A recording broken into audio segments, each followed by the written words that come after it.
Hey there, podcast listeners. Dr. Sheep here. Welcome back to another podcast. I'm joined by my co-host, Anonymous Phil. Hi. So, as always, these podcasts are broken down in three parts. First, talk about some news, then how our weeks have been, and then finally, the main topic. Today's main topic is human progress, and progress in nature and the universe in general. Pretty big topic, but we'll try and break it down. Anyways, let's start about the news first. So, the first news from my favorite website, sciencenews.com.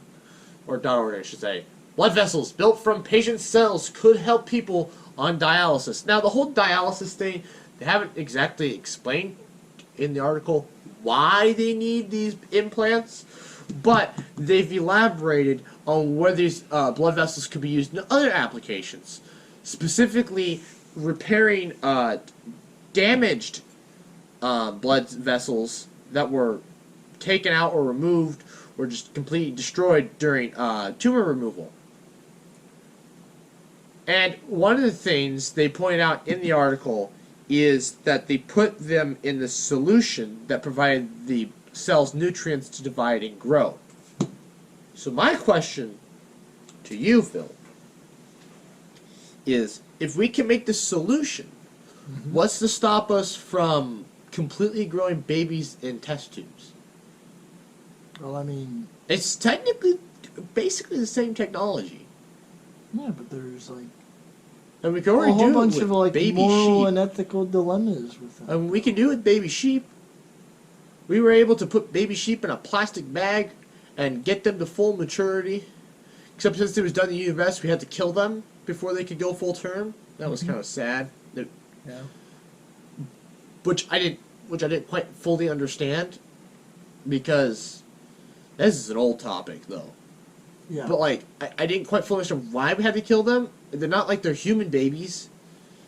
But, like, what's the problem with having them being fully birthed? I didn't understand that one. But they weren't completely grown in the plastic bags, but they were significantly premature, like no hair, like they looked like aliens. But by the time they came around, they were completely fully developed, like a week from being born. They had to kill them. But we could do it with sheep. We can do it with blood vessels.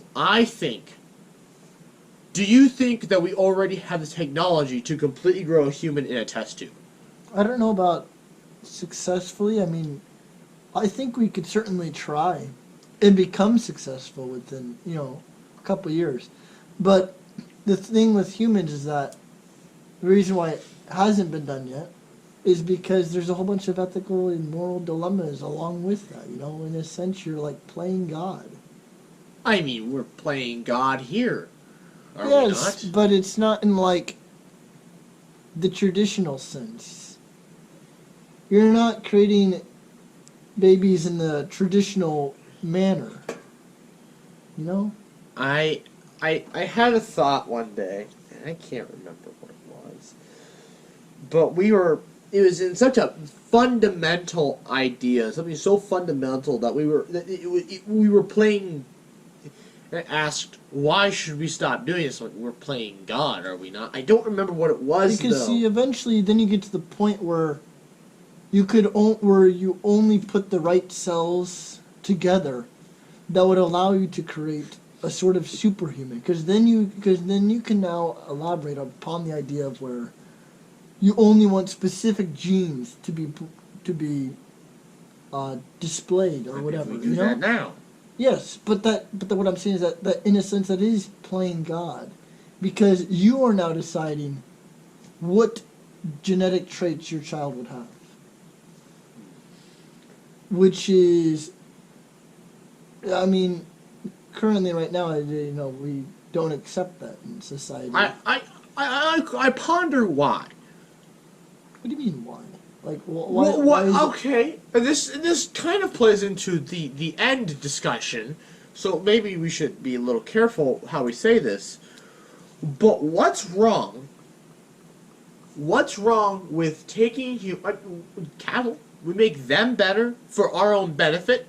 Yeah. So what's wrong with making a bunch of super genius babies for our own benefit?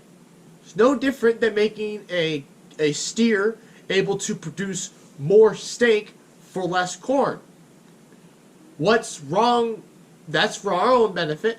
What's wrong with giving these babies Einstein level, Sir Isaac Newton levels of intelligence? Because I think it's only a matter of time before some people will then take matters in their own hands and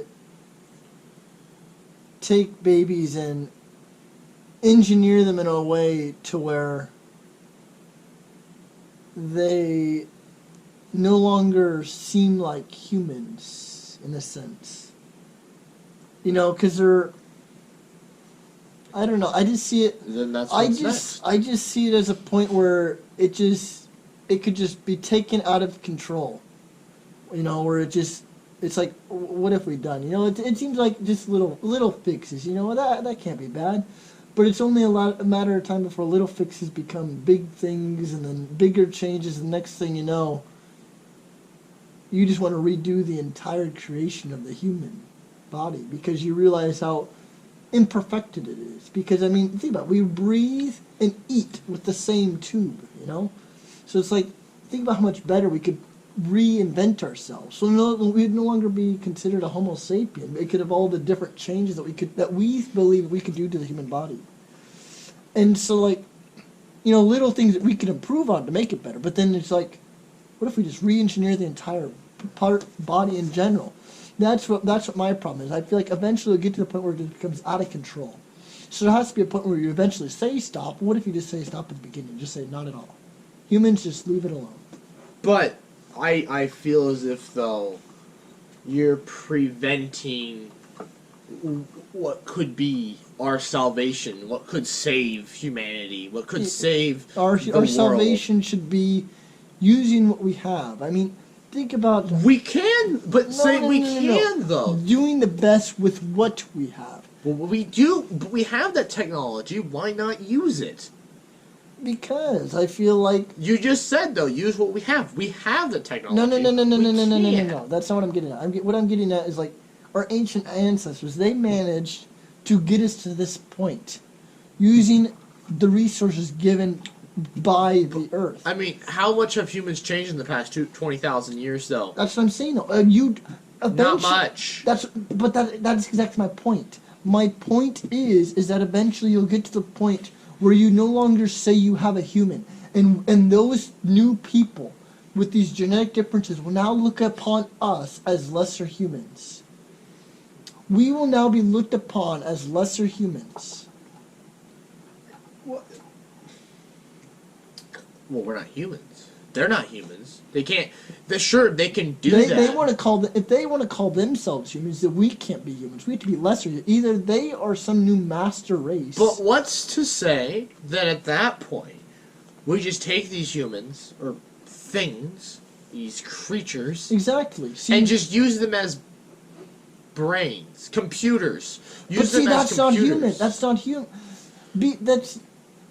I mean, like... The human brain is a beautiful specimen of its own. Yes, I mean... Why don't we just create brains, then, that we know would be better? Because here's the thing. It's... And then we have supercomputers. We never created life to begin with. We used templates to build computers, but we used life as an easier means of doing Because there's that. so much more to life than just sitting in a room all day. But and it's not. thinking. But they're not. But they're not life. They can't. If we take them out of the jar they're in and disconnect them from the internet, because now they're your little lab rats. They're humans. Now they're dead. No, but They have no. They're not life. These human brains that you just engineered. These brains, these computer chips that we engineered, that you take them out of their little tube, they cannot support homeostasis. They die. What's wrong with that? Wait. We still talking about like kids? No. Okay, it's all the same thing. If we can genetically engineer humans to be perfection or damn near, Yeah. why can't we just then? If that's the moral dilemma of doing that, why don't we just genetically engineer just brains?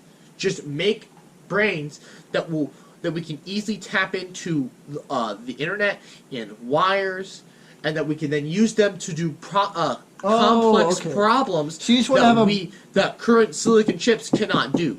just take a brain and hook it up to a computer. Basically, but we built that brain. Yes. No, I follow now. Is that okay? No. Why because not? That's not a living thing. It was a kid, though. No. We wrote genetic code. That Yeah. all it did was build a brain, but it couldn't sustain itself. It had no way of eating. It's just Whoa. it's like a silicon chip, basically. We're so far away from that because right now, we start out. What? Are we though? Because think about it, the sperm and the egg, they unite, but like they don't form the brain cell first. Yes, but using what we know about how to get these cells to specialize, Yeah. we could just tell them to specialize in such a way, using CRISPR to modify the genes in such patterns, in such ways that we cut off everything that's not necessary for brain function. We modify it a little bit so it's better, faster, and it's easy to connect to a computer. And then now No, we I have, get what you're saying. but now we have biological computer chips, essentially, that would be that we could use to make AIs better. We could use them to solve the engineering problems that we currently have, that we're just not close enough, which we could then use to solve the physics problems in our world, which we could probably use the brains to do that anyways. I feel like our technology, though, is much more powerful than our brains. Computers can think. They're faster, Yes. but they can't do what our brains can do yet. In terms of what? AI. In terms of AI. That's because we have been granted with experience. We have all this experience that we can now reflect back upon, but also at the same time, I feel like consciousness is something that was given, is something that we have that makes us human. So therefore, I don't feel like They're not human. They're just just but biological computer chips. But what I'm saying though is, I feel like you cannot have just a brain and be able to have it think like a human brain. But that's the beauty of it. We don't want it to think like a human brain. We want it to think like a computer, but we want it to think kind of like a computer, but do it but because of the way the brain and those neurons interact with each other, they do it in such a far more in such a way that computer chips just can't replicate it currently. We use that, and that's just in genetic code. How those neurons interact with each other, how they form memories, that's in genetic code. That's all within the genes. So we just harness that and use it, and then eventually we can use those biological chips to design AI that we could put on silicon chips so they'd be faster than the biological chips to begin with, and they would just fall to the wayside. Essentially, we use them to bump us ahead a little further, cheat a little bit, bump us ahead, so we don't have to develop the long, arduous way that we're doing it right now. We just use it to bump us ahead a little bit. Boom, we can throw those brains back in the trash can, and we have silicon chips that can think and do what humans can do, but far more efficiently and quicker, and boom, we are in the age of where we can sit on a couch all day. I don't know, there's something about the idea that just seems absurd. Well, we don't have enough time to discuss it. As you can see what I did on the screen, I already cut on the second news topic because we've skewed so far away. But yet, still so close. Now we're going into the comments. So, we only had one comment of the 3 videos I uploaded the past 2 weeks. And it was by the water bottle, of course. Bro, all the future videos teased this video sound. Fire emoji, fire emoji, fire emoji. Yes, I teased the soap video, which you saw already. I teased, I think, 2 more videos that you have yet to see. That aren't going to be out for a little while. So, but yeah, thank you. They are. You already saw one yesterday, so. Anyways, how was your week? Oh, it's just fine. Yours? I had some tests. don't know how the one went so far. The one went worse than the first one I took in that class specifically. But I still have an 82 in there, so I'm just like, whatever. It's better than what I thought I was going to be doing. Other than that, once I got to like Thursday night, things kind of went pretty well. Now I've got 3 weekends in a row off because work was kind of not being too kind about that. Now I have 3 weekends off. And we've already wasted this weekend because we haven't gotten to the next video we need to discuss. Yeah. But, anyways, you got anything else to add? About your I week? guess I had How your whole fundamental thinking about the universe changed? I had a 10-page paper to write. And then I had a 10-page paper due Thursday, and then a 3-page paper due Friday. But see, you're going to get your master's after this, and then your doctorate. Yeah. You're going to be writing a 100-page thesis. Yeah, it's a long ways from now. About you should do about wormholes. Wormholes. Or Yeah. time travel. Actually, I do need to think of a topic. I have to give a. So, the final project for one of my physics classes is to write. No, actually not right. Is to make a 20-minute presentation 20-minute presentation, wow. about something like physics related. So, for example, in the past, kids have done like dark matter, dark energy, or Skew away from that, actually. Do physics literacy and education. physics literacy and education. Yes. Skew away from whatever they do. Because arguably, in science currently, our main problem is we have these big long words and big long phrases for everything, but we go to teach people about this and like, I don't understand. And then we try to explain, but we're not good at that. We're scientists.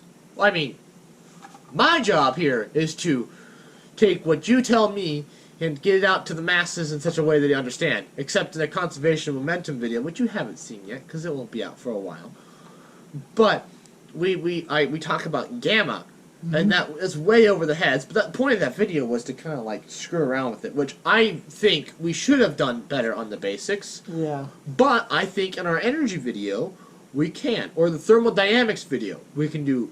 In one of those, I think we can do better. Because we talk about the conservation of energy, and we can use that as a principle, showing throwing the football at somebody on a cart and how they move.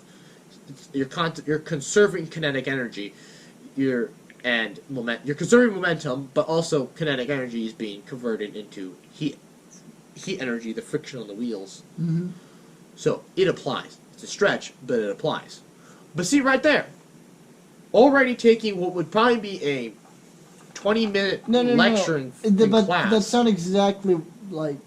I don't think it exactly falls within the guidelines because it's like I mean, it has to be something that we learned about in class, but at the same time, it's not really like a physics issue. It's a linguistics issue. Well, it's not a linguistic. It's an issue for science as a whole. Yeah, but in terms of like experimental, like it does not involve scientific questions in the sense that what? I mean, you could apply a scientific question. How do we get information out to the masses better? How do we convey a paper? Yeah, but it has to be something we learned about in class, though. Perfect. You take a specific paper or specific sets of papers, and you ask the question: how do we take these papers, which could be fundamental which could be very valuable information to the public mass? How do we which could be like, say they're, for example, something on global warming, but you didn't learn about global warming, but something different, something that impactful. How do we explain these papers, conveying data, showing people that's what this data means, that's what it means for you, and then you could pick some sort of sets of experiments and papers that would be influential in physics currently to people. They can even be old papers. No, but that's not a... But you learned about them, though. You learned about these papers, learned about these experiments. That's the loophole right there. No, I would ask. but that's not what I really want to talk about. That's not What do you really want to talk about then? an actual real topic. That is a real topic. No. It's what we do here. No. You're saying topic talking about teaching science to the public better. But you'd also be talking about that topic at the same time. But that's not what I want to talk about. All right, what do you want to talk about? I don't know, just not that. I think you should do time travel. I could do that maybe. That is, he said, a topic that we could do. Because we both really want to know more. We always talk about the film theorist video where he says we could to potentially travel back in time by using wormholes at some sort of angle. I don't remember what he said. I always say I'm going to go back and watch it. I still have yet to do that. But you could go and do that research for us and confirm whether we can or cannot. Yeah. I mean, we can using wormholes. We just open a wormhole. Several years down the road, we go back through the wormhole. Boom, pop out on the other side. I still have yet to 100% figure out why that works that way, but it does. I think it bends time in such a way, but now I'm just saying mumbo jumbo. Anyways, perfect timing right now for the main topic: human progress and evolution. We've already dipped our toes into it about the chips in the brains and all of that. But I was looking out the window one day in Mech Systems. That's actually when I texted you. I had the idea for the podcast. I was like, this is actually a pretty good idea. I was just thinking about I had this whole. You ever had those moments where everything just becomes meta? Yeah. Where you just look at something and you're like, holy cow, we did that. Yeah. Humans did that. Mm-hmm. So what was your meta moment? Beings that just played with sticks 20,000 years ago are now building skyscrapers, going to the moon. I don't remember specifically what we were talking about. We're talking about we're Wait, was this when we were talking about like the latent heat of fusion, and then you want to know if there was a latent heat for plasma? So that was a later one, which we learned isn't, which actually makes a lot of sense now that I thought about it more. Mm-hmm. About how we turn lightning turns air into plasma. Yes. But I would assume that if it required a latent heat to do that, lightning could not turn things into plasma. And low voltage, there's still high voltages, but relatively lower voltages. It's like a billion on volts. a Van de Graaff, yeah, lower volts, like on a Van de Graaff generator, generate small amounts of plasma. Yeah. Or a fire generates plasma. So I'm like, there can't be a latent heat, because when you think about it more, it can't be a latent heat. Because these relatively low energy things are able to create this fourth state of matter, which is actually a secondary state. So, on our Phases of Matter video, our Phases of Matter series that we made a long time ago, remember that? I think we should have excluded plasmas, because it's not a first stage of matter. It's only a secondary stage. Yeah. Because all it is ionized air, or ionized gas. Yeah. That's all it is. Well, I mean, an ionized atom in general. Right, which you can do with which you can do. X-rays. X-rays can ionize an atom. You can do with UV light. Mm-hmm. UVC rays ionize air. Yeah. Which is, I guess, around the same sort of topic of ozone. Well, I mean, lasers. If you have a laser in the X-ray spectrum, you can ionize air. Right. Yeah. Essentially, all it is a powerful enough energy source to where you're ripping electrons off atoms. Which doesn't take much. A match does that. Yeah. Or like the coolest. Have I ever told you about the 3D printed engine? Yes. How they made one out of plastic and they want to make it transparent so you could see it working. Yes. And how they had to use a super low combustion heat fuel. Mm-hmm. That's like incredibly low compared to like what most things are.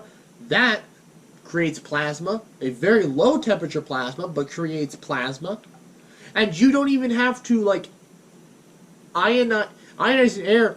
I remember the old show Scorpion. Did I tell you about that show? No, I've seen it. Some bomb went off or whatever. There was an explosion that ionized all the air in the area, so their cell phones were dead because it's effectively kind of a bit of an EMP kind of situation you had going on. Okay. And so I was like, well, geez, an explosion ionizes the air, or a microwaves ionize air. Yeah.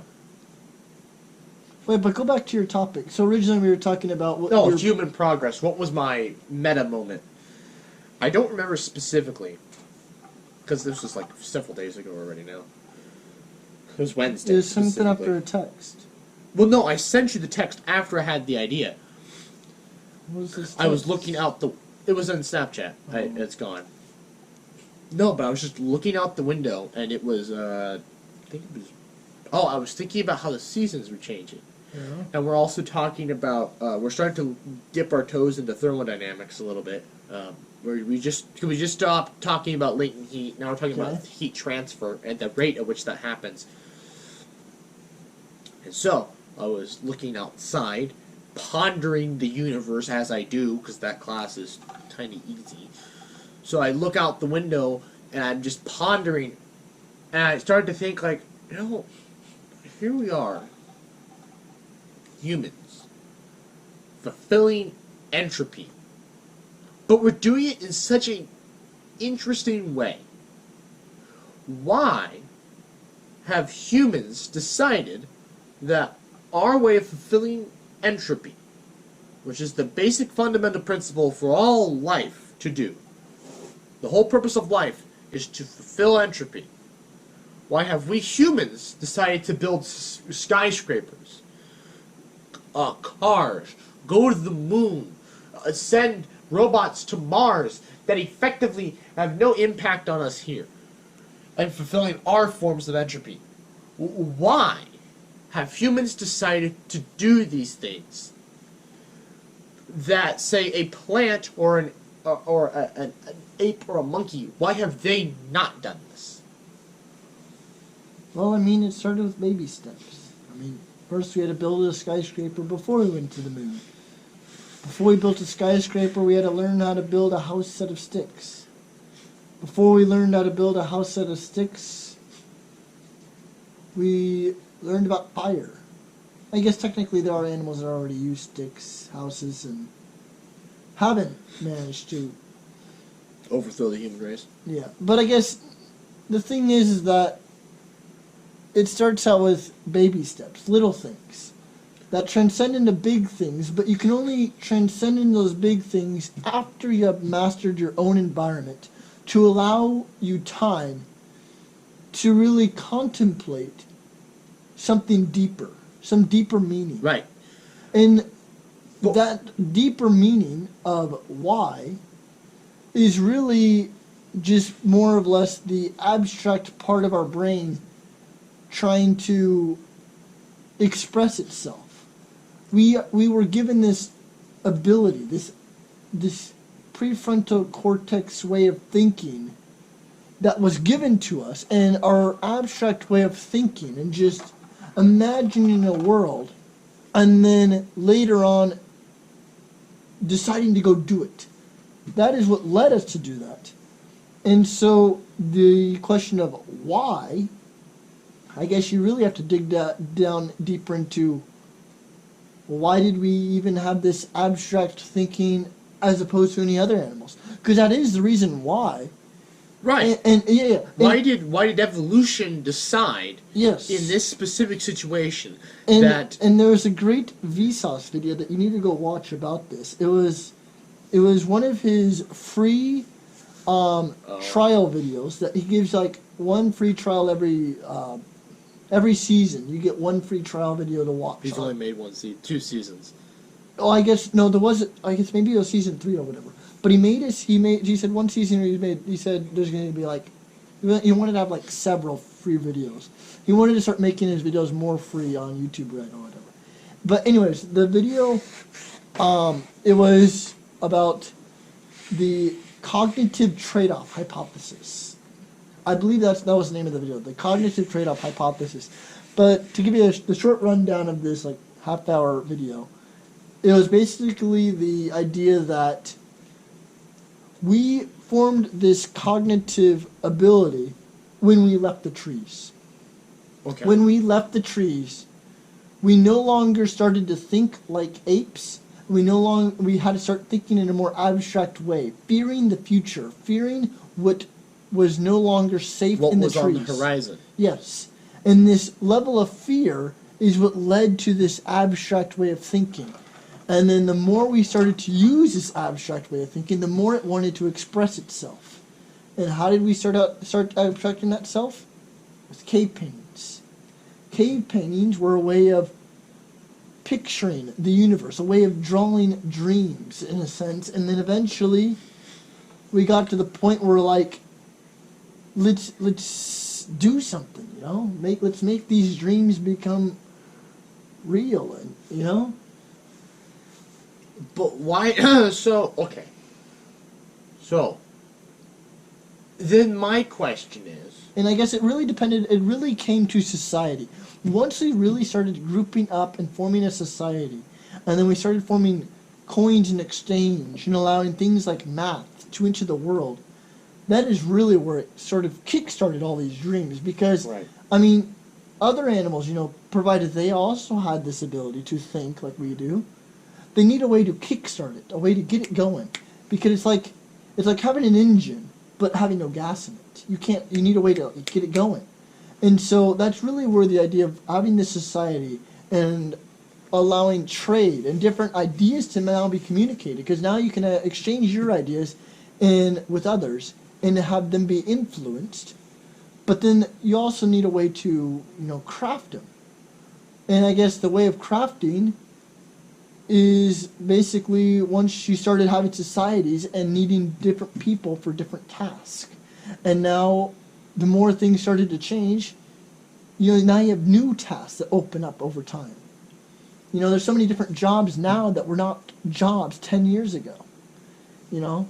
YouTube, for example. YouTube has been around since 2005. Before that, it was not even a thing. And so...